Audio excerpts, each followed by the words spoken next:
Olá, amigos, tudo bem? Aqui é professor Alex e hoje nós vamos falar um pouco sobre algumas epidemias que aconteceram no Brasil.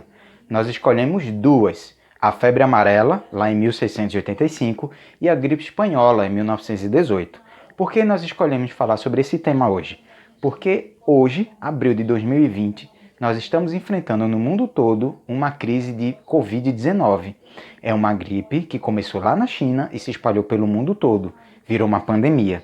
Então, pensando nisso e nas medidas restritivas que os governos estão implementando, nós fomos na história ver se tem algo semelhante que a gente já viveu. E aí a gente escolheu falar sobre esses dois pontos, febre amarela e gripe. Vê só, febre amarela não é novidade. A gente já tem notícia dela na África, na Ásia, em vários lugares. É muito comum em regiões de floresta e clima tropical. Então é possível que tenha acontecido outros surtos dessa epidemia no Brasil. Mas o primeiro que a gente tem registros do que aconteceu, contágio, quantos morreram, ações que foram tomadas, é esta em Pernambuco, entre os anos de 1685 e 1690.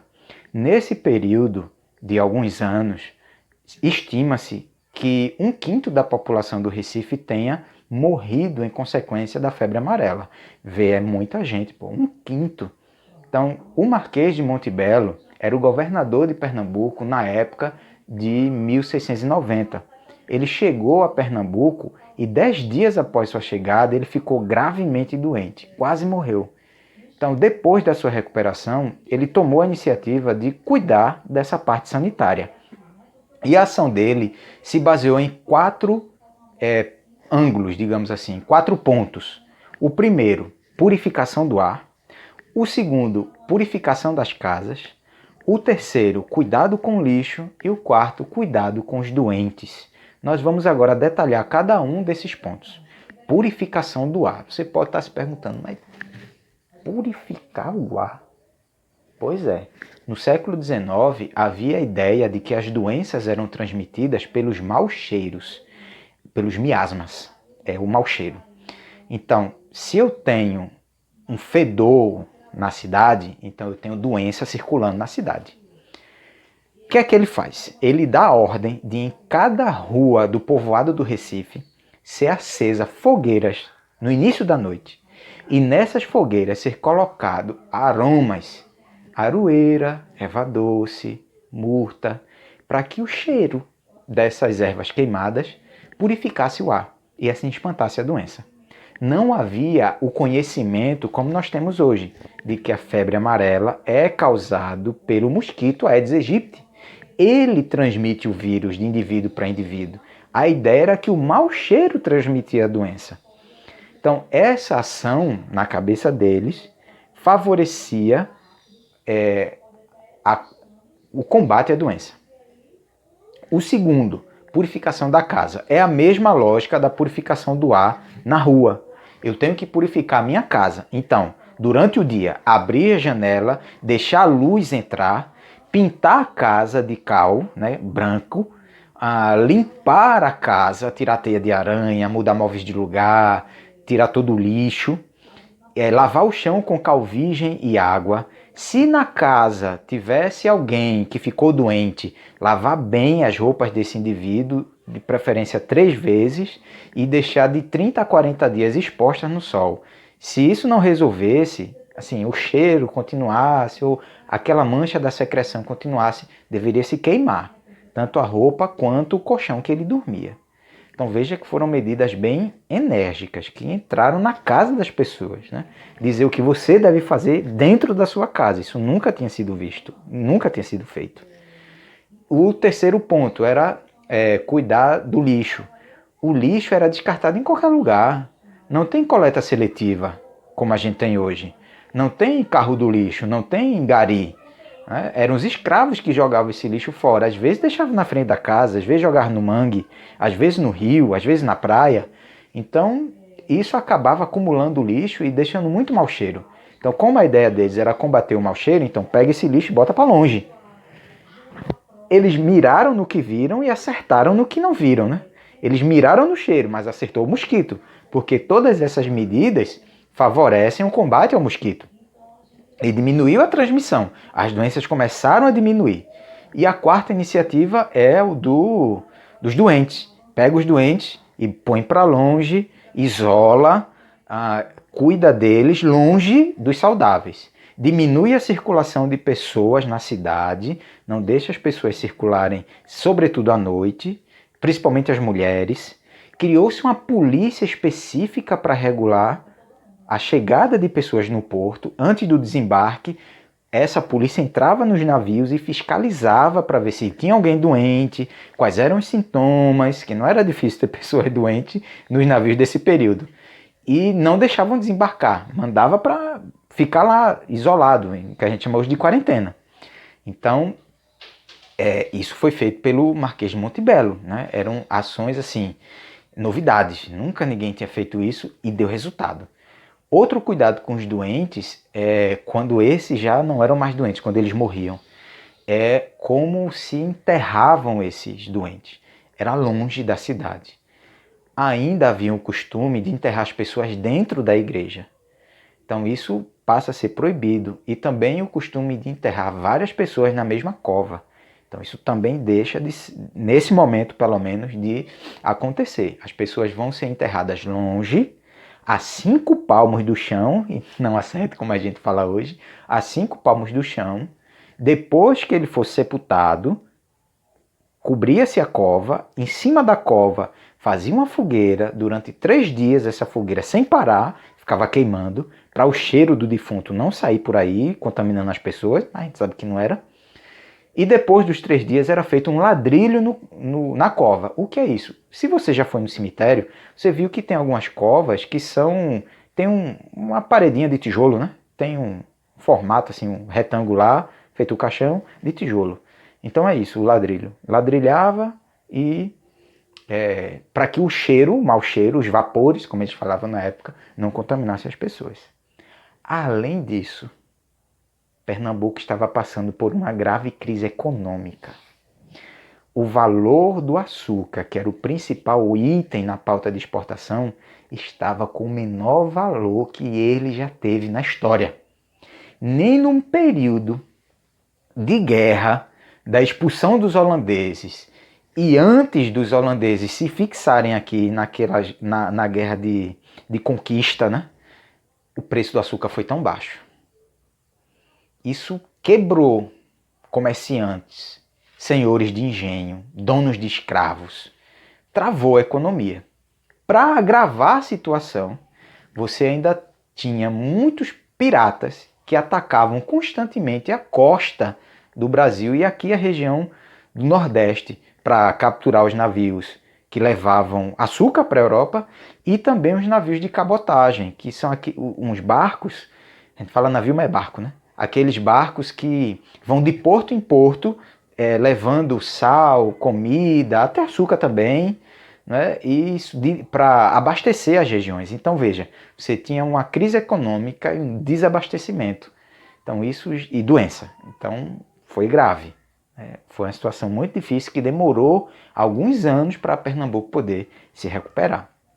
A segunda epidemia que a gente vai falar um pouquinho é a de gripe espanhola. Essa acredito que você já tenha ouvido bastante nos últimos dias, né? Está sendo sempre rememorada para a gente ver que a história tem muita lição para a gente.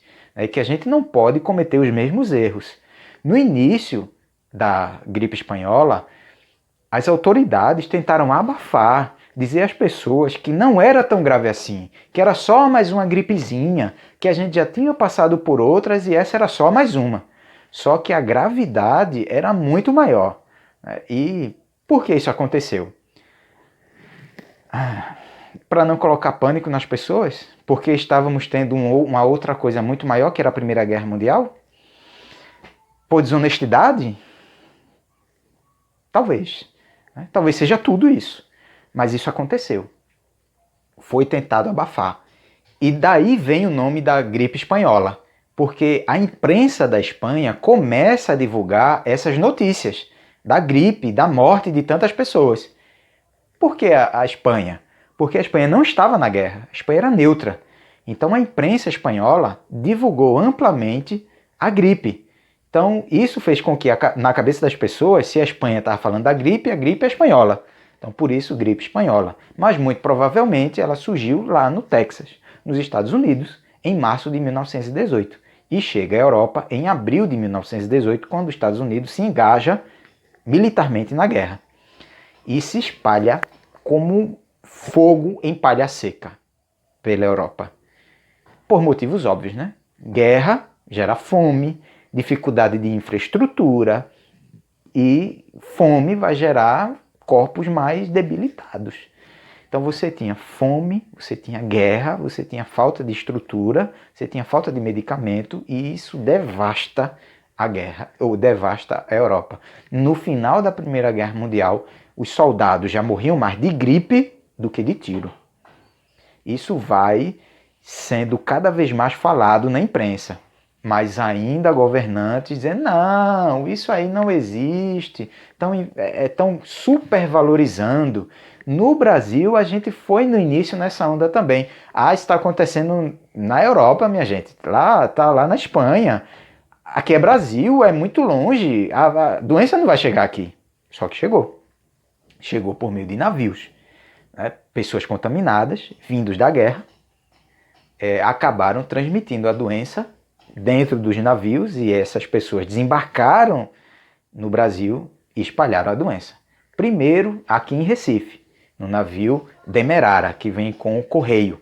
Mas um pouquinho antes, um navio da Missão Médica Brasileira, que foi mandado para a Primeira Guerra Mundial, para em Dakar, que estava tendo um surto da gripe espanhola. E algumas pessoas se contaminam e algumas pessoas morrem na própria viagem. Mais de uma centena. Mais pessoas do que a própria guerra matou de brasileiros. Já era um alerta. Mas não, isso é normal, vai passar, é só uma gripe. No final do século XIX, aqui no Rio de Janeiro, a gente também teve uma crise dessa e deu tudo certo. Então era essa a expectativa, de que não seria nada grave. Mas não foi assim que aconteceu. O navio Demerara para no Porto do Recife, em Salvador e no Rio de Janeiro. E esses 3 lugares são os primeiros surtos de febre amarela, e muitas pessoas começam a morrer, os hospitais começam a ficar lotados, e as pessoas começam a ficar preocupadas e pedem ação do governo, e aí o governo vai agir. Isso é meados de setembro e outubro. Então, em um mês, a gripe se espalha rapidamente e já chega em todo o território do Brasil, da Amazônia ao Rio Grande do Sul, levando muitas mortes. Estima-se que no mundo todo a gripe espanhola tenha infectado a metade da população mundial e tenha matado de 20 a 50 milhões de pessoas. Galera, isso é muito mais do que a própria Primeira Guerra Mundial matou. As estimativas de morte na Primeira Guerra Mundial é algo em torno de 8 milhões. Alguns chegam a falar em 15 milhões. Então veja, é no mínimo mais do que o dobro do que a gripe, a letalidade da gripe.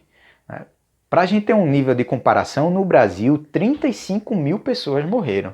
Na cidade de São Paulo, mais de 5 mil. Isso era cerca de 1% da população de São Paulo. Imagina se hoje, de Covid-19, se morre 1% da população de São Paulo, a maior metrópole do Brasil, ou 1% da população mundial. É muita gente. Muita. E o que foi que as autoridades fizeram? Suspenderam aulas, suspenderam o trabalho nas fábricas, diminuiu a circulação de pessoas, recomendou-se fortemente melhorar a higiene, estar sempre cuidando das vias superiores, que o vírus da gripe espanhola se instala nas vias aéreas, nariz e boca. E ali é que ele se prolifera. Isso vai fazer com que as pessoas passem a tomar um cuidado maior, não saiam tanto na rua, fiquem mais em casa. Foi proibido cinema ser aberto, aglomerações, algo muito semelhante com o que a gente está vendo hoje. E deu resultado. A gripe passou. Morreu muita gente. Até o presidente Rodrigues Alves, que tinha sido reeleito, morreu. Mas a gripe espanhola matou, sobretudo, os mais pobres. Porque ela começou no Porto.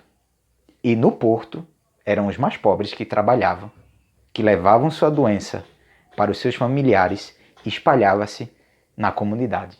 E os mais pobres foram os que mais sofreram. Então, para que isso não aconteça hoje também, nós precisamos respeitar o que a OMS, o que o Ministério da Saúde vem recomendando: isolamento social e cuidado com a higiene. Espero que você tenha gostado. Se você gostou, deixe seu like.